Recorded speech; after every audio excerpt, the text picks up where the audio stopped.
मोहतरम सामाईन, अस्सलामु अलैकुम रहमतुल्लाहि व बरकातुहू।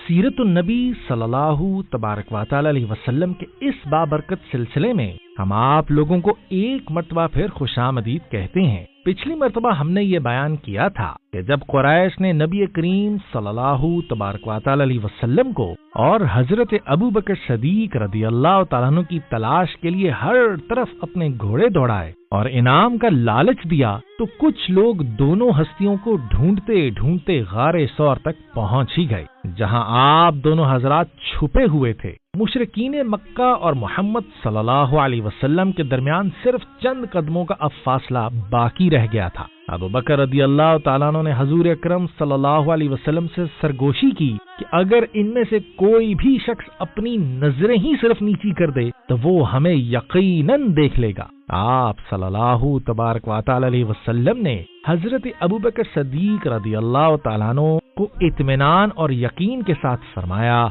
ऐसे दो आदमियों के मुताल्लिक तुम्हारा क्या ख्याल है जिनके साथ तीसरा अल्लाह है, और बेशक अल्लाह जल्ल जलालहू ने अपने नबी की मदद की और आप सल्लल्लाहु अलैहि वसल्लम और आपके साथी दोनों को महफूज ही रखा। और तलाश करने वाले ये गुमान करते हुए वापस चले गए कि बेशक जिसकी मदद अल्लाह जल्ल जलालहू करना चाहे उसे दुनिया की कोई ताकत नुकसान नहीं पहुंचा सकती, ख्वाह लोगों के इरादे और तैयारी कितनी ही जबरदस्त क्यों न हो। और कुरान मजीद फुरकान हमीद में अल्लाह जल्ल जलालहू का इरशाद है और तर्जुमा, अगर तुम रसूलुल्लाह सल्लल्लाहु अलैहि वसल्लम की मदद न करोगे तो अल्लाह जल्ल जलालहू उनका मददगार है। याद करो उस वक्त को जब इनको काफिरों ने घर से निकाल दिया था। उस वक्त वो दो ही शख्स थे।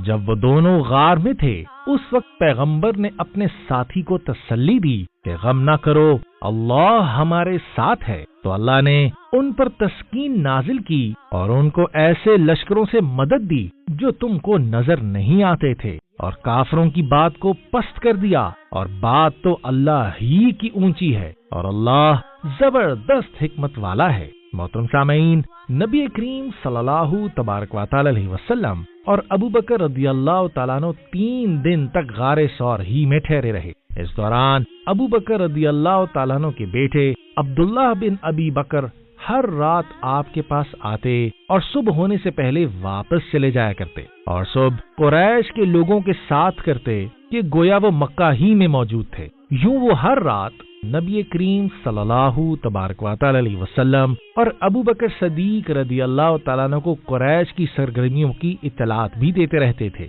इसी तरह अबू बकर रदियल्लाहु तआला अन्हु के गुलाम आमिर बिन फहीरा बकरियां चराने के बहाने पहाड़ के दामन में पहुंच जाते और दोनों हजरात उन बकरियों का दूध पीकर रात इत्मीनान से गुजार दिया करते, और सुबह सवेरे वो अपनी बकरियों को उस रास्ते पर चराते जहां से अबू बकर रदियल्लाहु तआला अन्हु के बेटे अब्दुल्लाह रदियल्लाहु तआला अन्हु गुजरा करते थे, ताकि उनके कदमों के निशानात वहां से मिट जाएं और कदमों के निशानों के माहिर खोजियों को कोई भी सुराग और सिरा ना मिल सके। मोहतरम सामीन, 3 दिन के बाद कुरैश की ये दौड़ धूप सर्द पड़ गई और वो नबी करीम सल्लल्लाहु तबारक व तआला अलैहि वसल्लम और अबू बकर को पकड़ जाने के मुतालिक किसी कदर मायूस हो चुके थे। तो अब रसूलुल्लाह सल्लल्लाहु अलैहि वसल्लम और अबू बकर रदियल्लाहु तआला अन्हु ने मदीना की तरफ अपने सफर का आगाज करने का इरादा कर लिया। इन्होंने पहले से ही एक शख्स से उजरत पर मामला तय कर रखा था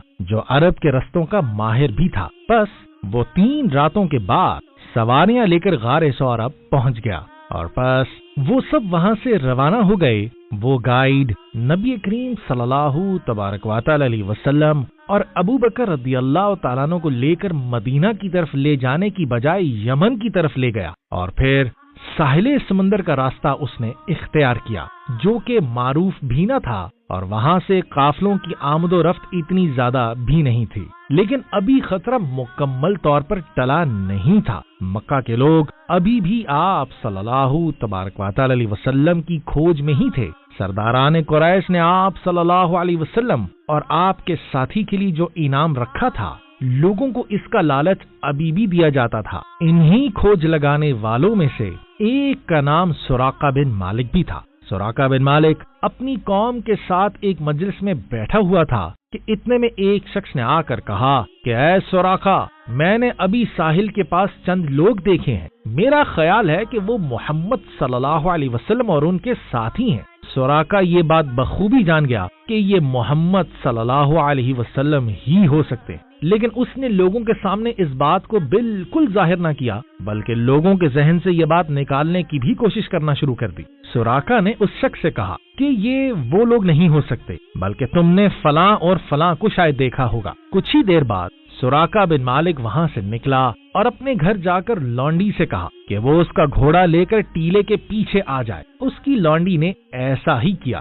سوراخا بن مالک گھر کے پچھلے دروازے سے نکلا اور ٹیلے کے پیچھے پہنچ گیا۔ یوں وہ لوگوں کی نظروں سے اوجھل ہو کر گھوڑے پر بیٹھ نکلا اور پوری رفتار سے ساحل کی طرف گھوڑا دوڑانا شروع کر دیا، یہاں تک کہ نبی کریم صلی اللہ تبارک و تعالی علیہ وسلم کا قافلہ اسے اب نظر آنے لگا۔ تمام تر منصوبہ بندی کے باوجود قریش مکہ کا یہ شخص نبی کریم صلی اللہ تبارک و تعالی علیہ وسلم کا اور ابو بکر رضی اللہ تعالیٰ عنہ کا سراغ لگانے میں کامیاب آخر کار ہو ہی گیا۔ 100 اونٹوں کا انعام اس سے کچھ ہی دور تھا۔ ابو بکر رضی اللہ تعالیٰ عنہ کی فکر مندی پھر سے ابھر آئی۔ وہ سوراخا کو مڑ مڑ کر دیکھ رہے تھے جو نبی کریم صلی اللہ تبارک و تعالی علیہ وسلم کے نزدیک سے نزدیک تر اب ہوتا ہی جا رہا تھا۔ محترم سامعین، اس کے بعد کیا ہوا؟ کیا سوراخا بن مالک اپنے مقصد میں کامیاب ہو گیا یا پھر نبی کریم صلی اللہ تبارک و تعالی علیہ وسلم سوراخا سے بچ نکلے؟ یہ جاننے کے لیے اگلی قسط ضرور سنیے گا۔ اب تک کے لیے اتنا ہی۔ اب ہم آپ سے اجازت چاہتے ہیں۔ انشاءاللہ کل اگلے دن ایک نئی قسط کے ساتھ نئی ملاقات ہوگی۔ السلام علیکم ورحمۃ اللہ وبرکاتہ۔